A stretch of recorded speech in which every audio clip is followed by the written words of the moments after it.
सहनाववतु सहनौ भुनक्तु सह वीर्यङ्करवावहै तेजस्विनावधीतमस्तु मा विद्विषावहै ॐ शान्ति शान्ति शान्तिः समस्तजनकल्याणे निरतं करुणामयं नमामि चिन्मयं देवं सद्गुरुं ब्रह्मविद्वरम्. We'll chant the invocation verses.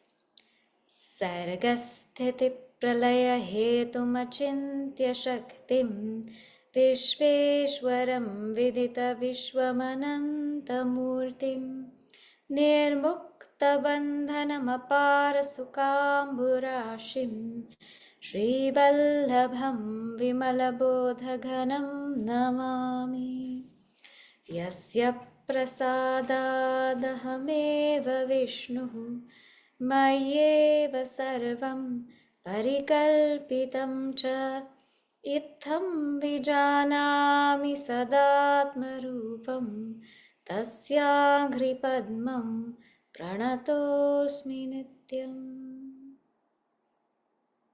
Okay, let's read the verses that we covered last time. So we are going to go to verses 29 onwards. Or actually, we can start from 28. Let's start from 28. Tvamartham eva nishchitya tadartham chintayet punaha atadvya vritti rupeda sakshat vidhimukhena cha nirasta shesha samsara dosho sthuladi lakṣaṇah adrishyatvádi gunakaha parakritatamo malaha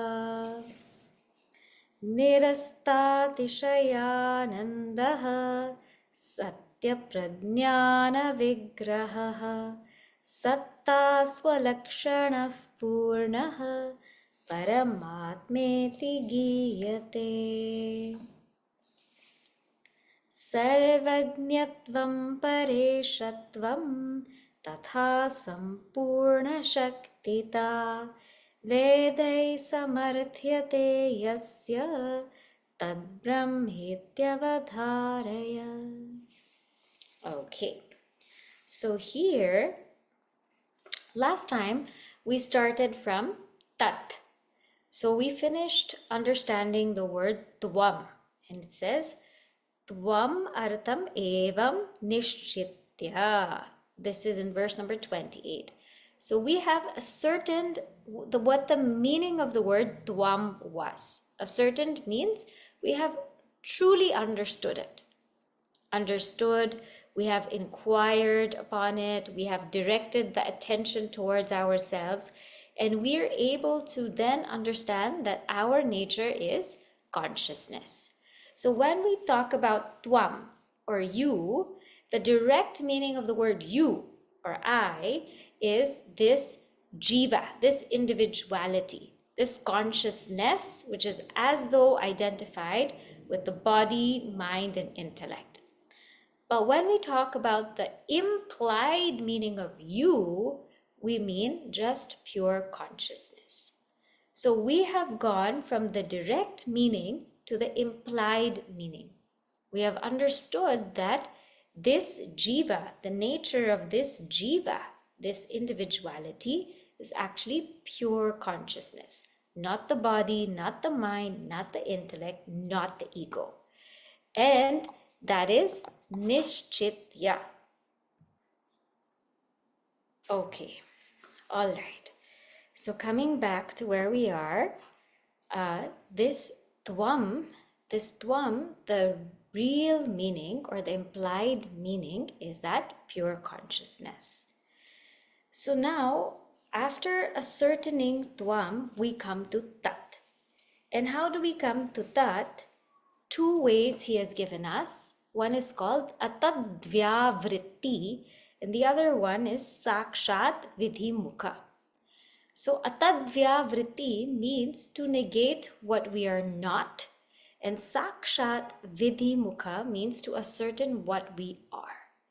Because in the beginning, we might think that so many things are that pure consciousness. We might think the body is pure consciousness, the mind is pure consciousness, the ego is pure consciousness. So the first step is to negate what we are not, eliminate all that we are not, and then ascertain what we are. And so these two things were shown in verses 29 and 30 respectively. In verse 29, we saw negation. We saw this process of negation where we said that this Brahman is absolutely free from ignorance, untouched by ignorance, and therefore untouched by samsara, and it is not seen, it cannot be seen, it cannot be heard, it cannot be felt, it cannot be touched. And this is also asthuladi lakṣaṇa. It's not gross, it's not subtle, it's not tall, it's not short. So it negates everything. So it negates that it has any relation with ignorance. It negates that it has any relation with samsara. It negates that it's an object of our experience. And finally, it negates that it has any properties or qualities. So all of this gets negated in verse 29. Then in verse 30, what it says is this Brahman is actually satyam jnanam anantam. This Brahman is actually that ultimate sat, ultimate existence. It's that ultimate chit, satya prajnana vigraha. It's the embodiment of eternal consciousness. And it is ananda, nirastatishayananda. It is that ananda which is not a quality of the mind, it's the very source of ananda itself. So in this way, in verse 30, Brahman is indicated. Brahman is indicated as the positive or the nature of Brahman. And the very nature of Brahman is the same as our nature. So here Adi Shankaracharya ji is trying to tell us that you are Brahman. Now, in verse 31, what we saw was that sometimes we indicate Brahman through Īśvara, or what we call God. So that consciousness, when it is associated with the total body, mind, intellect, that is called Īśvara or God. And that is the direct meaning of the word tat. And that pure consciousness on its own is the implied meaning of the word tat. So sometimes what we have to do is go through Īśvara, go through God. Why? Because it's very difficult to turn our attention inwards. When we see the world, we start inquiring as to what could be the cause of the world. And when we start inquiring as to what could be the cause of the world, we come to Īśvara. And then when we come to Īśvara or God, we realize that the essence of God is actually Brahman. So from verses 31 to 36, it is coming to Brahman through what we call taṭastha lakṣaṇa, meaning it is coming to Brahman through Īśvara. It is using Īśvara to get to Brahman. And in verse 31, we saw that this Brahman as Īśvara is established as the nimitta kāraṇa, or the efficient cause of the world. That's all-knowing, sarvajñatva, pareshatva, the supreme Lord, sampurna shaktita, all-powerful, and which is vedehi samarthyate, which is proved by the scriptures. Why do we say proved by the scriptures? Because when we talk about tvam, When we talk about you or tvam, that tvam is experienceable in the sense that you and I can directly comprehend what tvam is. What is the meaning of you? You and I can directly comprehend. We can directly understand, because all we have to do is a simple anvaya vyatireka. All we have to do is a simple presence and absence object.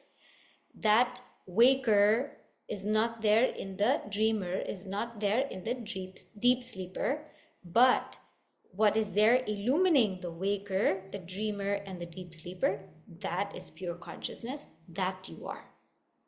That we can simply use our experience.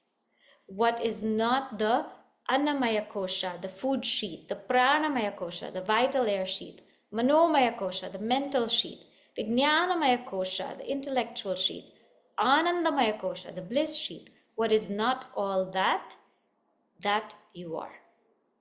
That we can understand, that we can experience.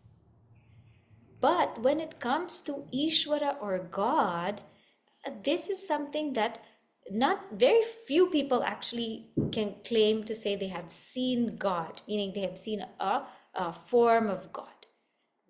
When it comes to Īśvara, God, we have no comprehension of that which is all-knowing, all-powerful, that which is all-controller. We have no experienceability of Īśvara. So here we are going by what the Shastra says of Īśvara. We are going by the Vedas. Okay? So now we are going to come to verse number 32. So let us read verse 32.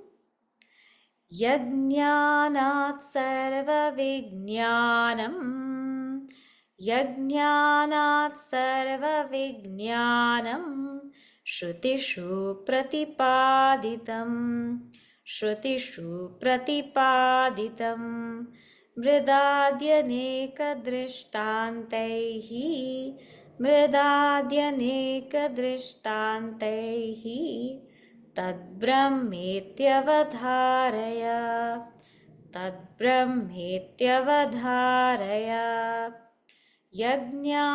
Yajñānāt sarva vijñānam, Shrutishu pratipāditam, Mridādyaneka drishtantaihi, Tad brahmetyavadharaya. So now, what this is establishing is Īśvara is not only the efficient cause or the nimitta kāraṇa, but Īśvara is also the upadāna kāraṇa, the material cause. How is it establishing that? Yajñānāt sarva vijñānam. So yajñānāt, knowing this, sarva vijñānam, all is known. Shrutishu, in the scriptures, pratipāditam, this is discussed. Mridādyaneka drishtantaihi, through examples of mud, etc. Tad brahma, that is Brahman, iti avadharaya, asserted. That which the scriptures have discussed through examples of mud and so on, as that by knowing which all else will become known, make sure of that Brahman in your understanding. So what is this Brahman? Here now we remember Chāndogya Upaniṣad. In Chāndogya Upaniṣad, chapter 6, we studied the story of Uddalaka Rishi and Shwetaketu. And Uddalaka Rishi asked Shwetaketu, do you know that by which the unheard becomes heard? The unthought of becomes thought of. The unknown becomes known. Do you know that? So basically what Uddalaka Rishi was asking Shwetaketu, do you know that one, knowing which all becomes known? Have you thought of that one? Are you able to understand that one, understanding which all becomes known? And then Uddalaka Rishi gives 3 examples. He says, just like a lump of clay. When one knows a lump of clay, then all the pot, pitcher, glass, cup, everything is known. Because the pot, the pitcher, the glass, the cup, they are nothing but clay in essence. Meaning, without clay, they cannot be. You remove the cup, if you remove the clay from the cup or the clay from the pitcher, you will not have any cup or pitcher. So therefore, by knowing clay, all is known. By knowing gold, all is known. All the gold bracelet, bangle, earring, ring, all are known because they are in essence gold themselves. If you remove gold from the earring or gold from the ring, then it would not exist. If you have iron, the third example he gave us iron. If you know iron, then you know everything made of iron. So let us say an iron bar, an iron square, an iron shape. You would know everything made out of iron because without iron, these things cannot exist. So what he's saying here is Īśvara or God is not just this all-knowing, all-powerful cause that creates the world, that it creates the world and is sitting somewhere else, is doing something else, and is apart from the world. No, that's not the kind of Īśvara that we're talking about. The kind of Īśvara that we're talking about is, yes, the one that creates the world, but the one that's also in and through the world. Īśvara is also in and through the world. Everything is made of Īśvara. Just like all the pots and pitchers and cups are made of clay, and all the bracelets and rings and earrings are made of gold, this whole world is made of God. So God is also the material cause, not only the efficient cause. So in the transactional world, to make a clay pot, you need a potter and you need clay, and then you make a clay pot. The potter is the efficient cause, the clay is the material cause, and you need both. In Vedanta, the efficient cause and the material cause are one and the same.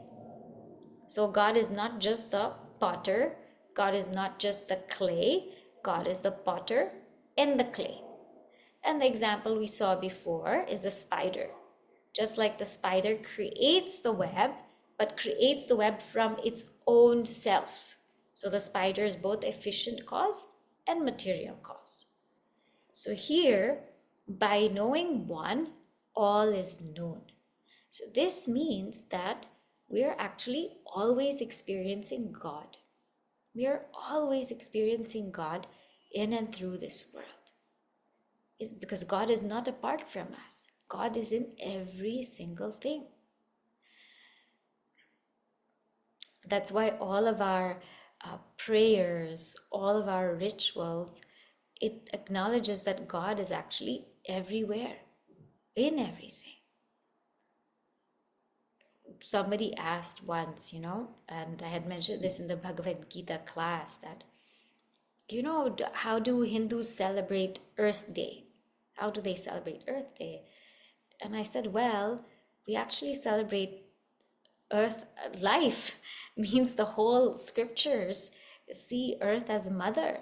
And every single day we pray to the earth, or we worship the earth, because the earth is nothing but space, air, fire, water, and earth, food. And with space, the property of space is sound. So in the households, what we will find is we put on mantras, we put on chanting, or we ourselves chant to purify space.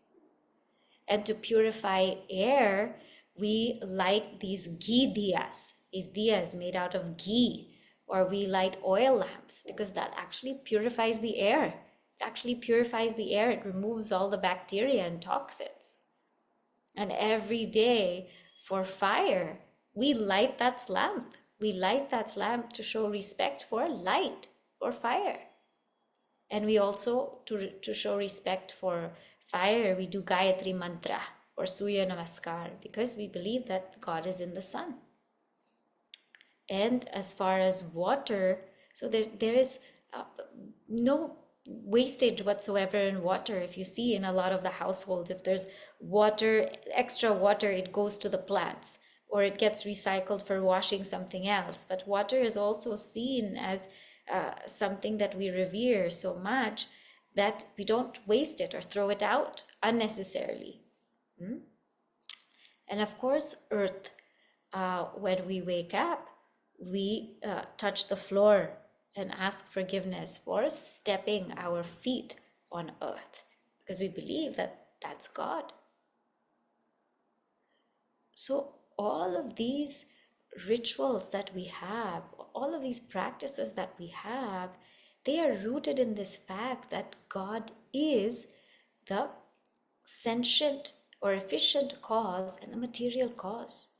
That God is not just the creator, but God is the sustainer, is actually in and through every single bit or particle of creation. And God is this place of dissolution. So in this way, ascertain that that is Brahman. That is Brahman. Whenever we bring in causality to Brahman, automatically know that that's Īśvara. Brahman on its own, there's no causality. But whenever we bring in causality, that means it's Brahman has now assumed the role of Īśvara to create, sustain, and dissolve the world. So these two concepts now are brought in. Now we will move to verse number 33.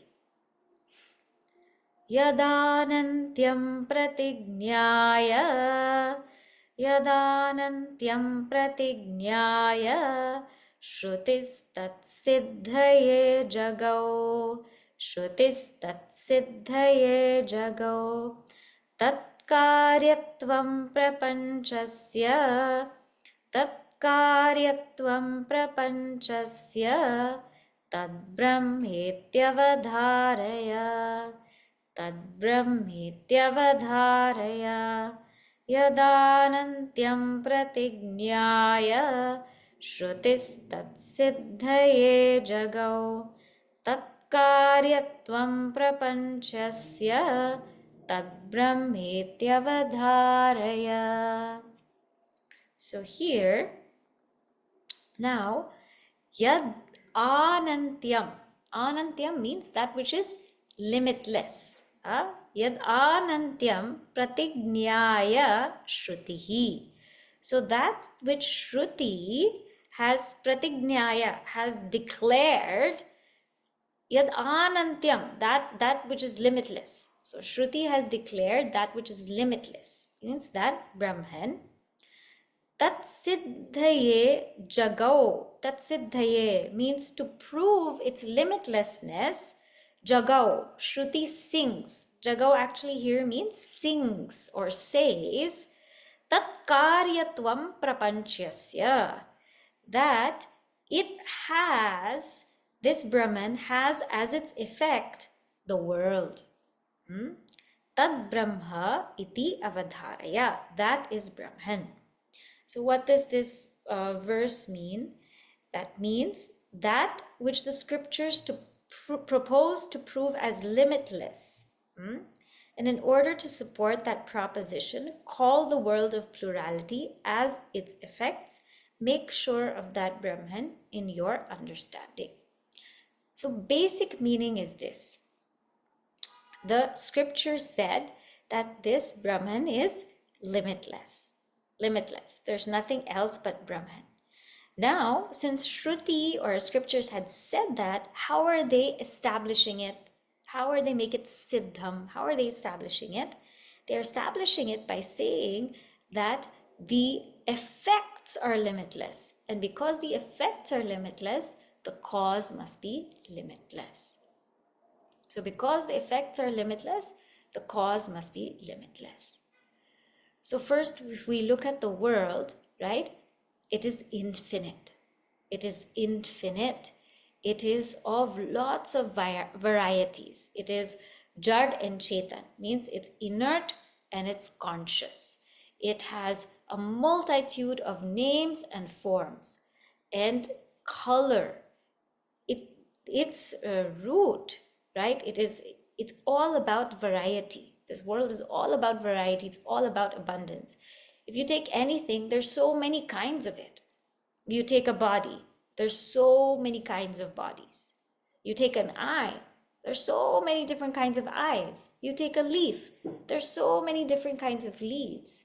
So what we see in this creation is that everything seems to be infinite. Everything seems to be abundant. So if this is the extent of creation, if all of this is creation, it's so varied, and we can't even explain the beginning and end of it. We cannot explain the beginning of creation. So many creation theories were there, still we can't explain. We can't explain when the end is going to be. We can't explain how much space this is taking. We can't explain how many objects there are. The more we dig in, the more we find, the more things there are. It seems to be endless. It seems to be beginningless. We can't find its origin or dissolution. And that's why when we're counting, when we do numbers, we say ad infinitum, right? It goes to infinity, because how far can it really go? So if the effect is all of this, then the cause must also be infinite. So that infinite cause is Brahman as Īśvara. I'm going to just keep saying from verses 31 to 36, it's all as Īśvara. Now the question comes, okay, so because the effect is limitless, it's infinite, therefore the cause must be infinite, then how are there two? Are there really two? And the answer is that the effect is nothing but an appearance in the cause. And that's why the cause is truly infinite, because the effect is just an appearance in the cause. It is like the water and the wave, right? The water plus wave is like 1 plus 0 is 1. The water is 1. The wave, we say 0. Why is the wave 0? Because the wave cannot exist without water. The wave is essentially water. So water plus wave is water. 1 plus 0 is 1. Gold plus golden bracelet is gold. 1 plus 0 is 1. Because a golden bracelet cannot exist without gold. So Brahman plus the world is only Brahman. It's only Brahman. So that limitless effect, so to say, is just an appearance in that Brahman. It's not apart from it. And that's why Brahman is truly, truly infinite. There's nothing other than it. And we saw this in Chāndogya Upaniṣad. Sadeva somya idam agra asid. All this world was Sat alone, that pure existence alone. And that Sat has no differences, has no sajatiya difference, means there's no other Sat like it. It has no swagata difference. There's no parts of Sat. There's no separate parts of Sat. And there's nothing other than Sat. There's no vijatiya bheda. There's nothing other than Sat, because that which would be other than Sat is Asat, is non-existent. So this truth is truly limitless. There's nothing like it. There's nothing other than it. It has no parts. It's not limited by any space. Space actually is superimposed in Brahman. It's not limited by any time. Time is superimposed in Brahman, and not limited in any object or by any object, because all objects are superimposed or appearing in Brahman.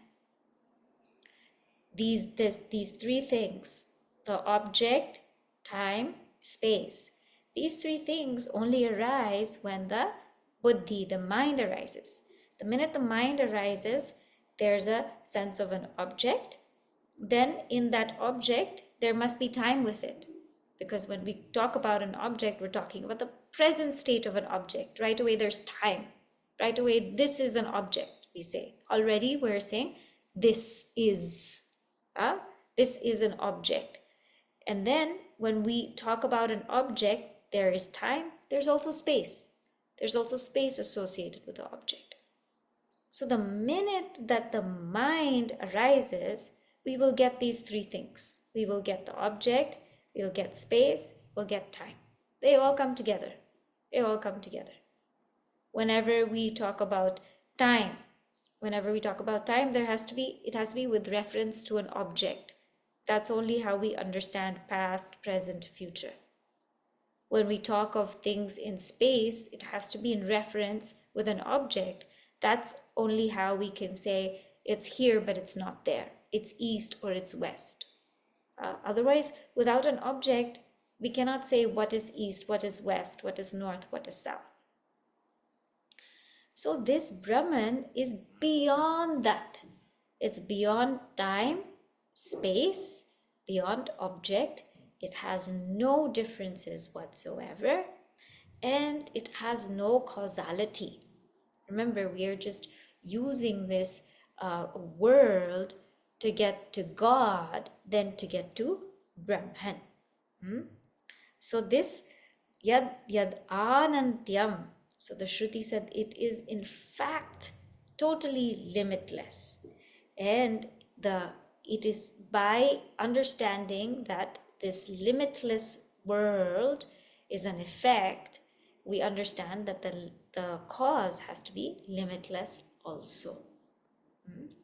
But in reality, Brahman alone is. It is like this when we see that the snake is superimposed in the rope, right? The snake is superimposed in the rope. Now, what if people want to say, why is the snake there? How is the snake there? And create many theories about how the snake got into the rope. But what is the real understanding? There's no snake. The rope alone is, right? There's an appearance of the snake in the rope. So many people are saying so many different stories about why is the snake there? How is the snake there? How could the snake have gotten there? What is the story? Where did it come from? So many stories. But literally, if you turn on the light, it's a rope only. Snake was just appearing in the rope. So in the same way, for this world, many people will create so many stories, so many theories of creation. That it happened this way, it happened that way. And these theories will go on and on and on and on and on. They will go on and on and on because when we start to talk about appearances, there's no logic in it. The world is an appearance in Brahman, just like the snake is an appearance in the rope. So when we start to talk about appearances, there's absolutely no logic. Like in dream, it's an appearance. There's no logic. So no matter what logic, what theory, what way we come up with to explain the world, the only truth that we can come to is the world is intrinsically Brahman. That's the only truth we can come to. Everything else is just a story. So that Brahman, which is the source of the world, that infinite Brahman, ascertain that. Tad Brahma iti avadharaya. That, ascertain that, the source from which the world has arisen, into which the world is sustained, and into which the world is dissolved, that is Brahman. Now, what else is he going to say? Verse number 34. Vijignasyataya yacha, vijignasyataya yacha, vedanteshu mumukshubhihi, vedanteshu mumukshubhihi, samarthyate tiyatnena, samarthyate tiyatnena, tad brahmetyavadharaya, tad brahmetyavadharaya, vijignasyataya yaccha, vedanteshu mumukshubhihi, samarthyate tiyatnena, tad brahmetyavadharaya. What else is this Brahman? So we have established Brahman is that which is known through negation, known through assertion. Then Brahman is as Īśvara, as the efficient cause. Brahman is the material cause of this world. And Brahman is limitless, means Brahman alone is. This world is just appearing as Brahman. Know that Brahman. Now here, what's being established is Brahman is that which everyone seeks, or that is what true seekers seek. So here, vijignasyataya, okay, as an object of contemplation, yatcha vedanteshu, that which is in the Upanishads, and it is sought by who? Mumukshubhihi. So that as an object of contemplation, it is sought in the Upanishads by seekers of liberation, samarthyate atiyatnena, and that is established atiyatnena, with a lot of effort. Tad brahma iti avadharaya. That is Brahma, and ascertain that. That which the Upanishads clearly establish as the sole object of deep contemplation for those who are sincere seekers of liberation, make sure of that Brahman in your understanding. So what is this Brahman?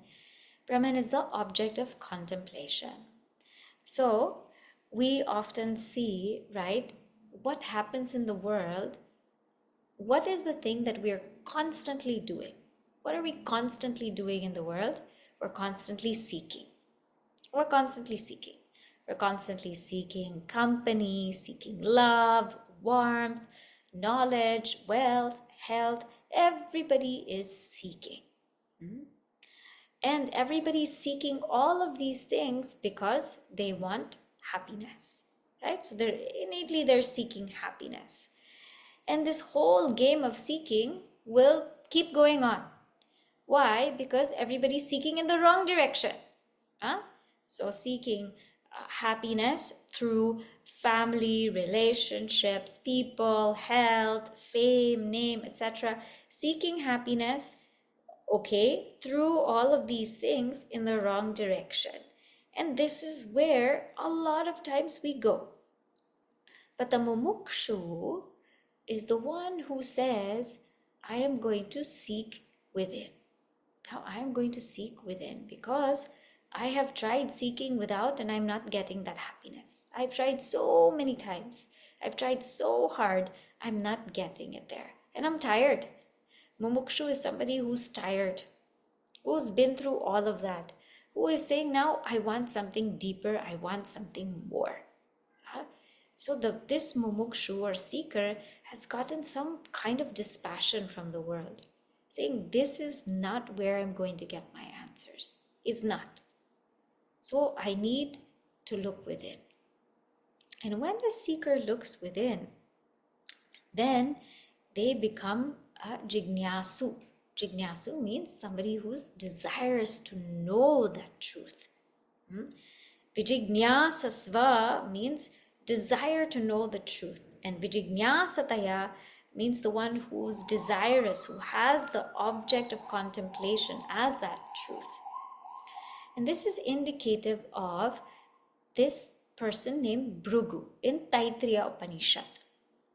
So what happened to Bhrigu? He went to his father and he said, I want to know the truth. I'm tired. I've gone through life. I've done all these things. Now, leave everything. This is what I want to know. I have understood that I need to seek within, because that's where happiness lies, that's where true bliss lies. So you tell me, what is that? And his father says, Yato va imani bhutani jayante. The truth is from where everything has come. Yena jatani jivanti, into which everything is sustained. Yat prayanti abhisam vishanti, into which everything is dissolved. That is the truth. That is the truth. So you go seek there. So Bhrigu said, okay. And I had mentioned this also in Chāndogya Upaniṣad, if you remember. And his form of seeking was he would keep doing inquiry, keep doing vichara.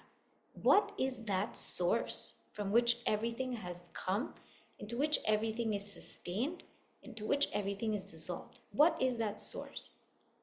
And so first he says, I think it is this material world. Everything has come from this material world. Everything is sustained in it. Everything is dissolved in it. It must be this. And the father said, no, go back. Go back and inquire. And so Bhrigu sat down and he said, if it's not matter, maybe it could be energy. Maybe it could be pranas, life. The life force is what sustains everything. Everything is born from life, sustained in life, and is dissolved into this energy. Maybe it's the pranas. And he comes back to his father and he says, it's the pranas. And his father says, no. So Bhrigu sits down again and he says, well, if I think about my life, the origin of everything is thought. When I think of something, that's how things start. I think of something and then I start to do things. I start to go places. So it must be that the truth is this mind. This mind must be the truth of all. And his father said, no, go back. And Bhrigu sat down and he said, well, even this mind is controlled. It's controlled by the intellect. So maybe the intellect is the source of everything. Everything starts with that intellect. It drives the mind. It's sustained in the intellect. And it's dissolved in the intellect also. And so he goes to his father. He says it's the intellect. And his father says, no, go back. And Bhrigu again sits down and he says, wait a second. Even that intellect arises from something, is sustained in something, and dissolves in something. What is that? And Bhrigu this time declared that it is Sat Chit Ananda.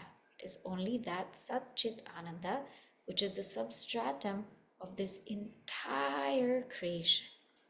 It was not matter, it was not energy, it was not pranas, it was not anybody's mind, any intellect, but it was actually this Sat Chit Ananda. And this he did ati yatnena, with a lot of effort. It's not like he got it one time. He kept thinking and thinking and thinking deeply about it. Samarthyate, and he established it. He established it. And he said, this is Brahman. This is Brahman. Tad Brahma iti avadharaya.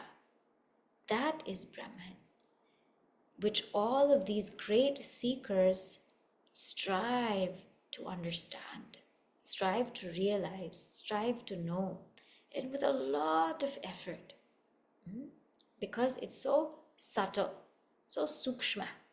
In the Bhagavad Gita we saw on Monday, right? Manushyanam sahasreshu kashchit yatati siddhaye. That there are many people who say, I want to seek, I want to seek, I want to seek. But as we get deeper, fewer and fewer people remain. Because to sustain the spiritual quest takes a lot of fortitude and determination.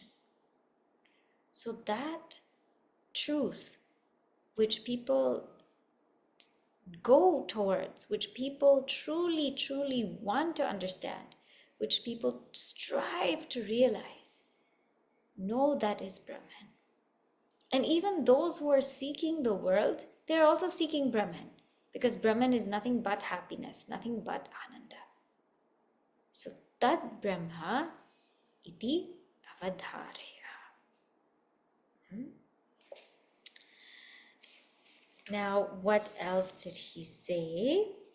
So let us stop here, because then the next verse has another thought flow. We'll stop here. I'll just recap what we did. Then next week we will see the remaining verses talking about Brahman. So what is the thought flow that we should understand?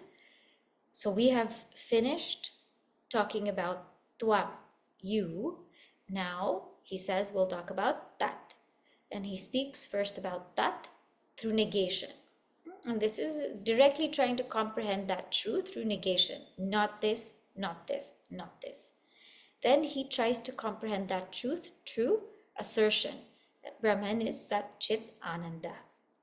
Then for those who need a little bit more, this is not that easy, we come to Brahman through Īśvara.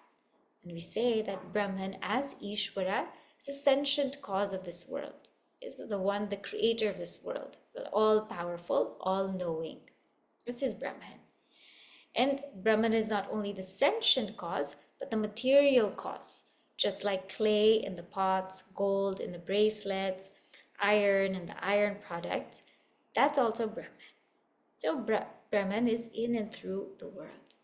And this Brahman, that's Brahman to be ananta, limitless. Actually, this effect is nothing but a superimposition in the cause, Brahman. And Brahman actually alone is. There's nothing that can limit Brahman. There's nothing apart from Brahman. Brahman alone is. That is Brahman. That infinitude is Brahman. And then what we saw just now is that which everybody seeks actually is Brahman alone. So in this way, he's trying to establish tat. Okay, so we'll say the closing prayer. Om Purnamadav Purnamidam Purnat Purnamudachyate Purnasya Purnamadaya Purnameva Vashishyate. Om Shanti Shanti Shanti. Hari Om Shri Gurubhyo Namaha. Hari Om.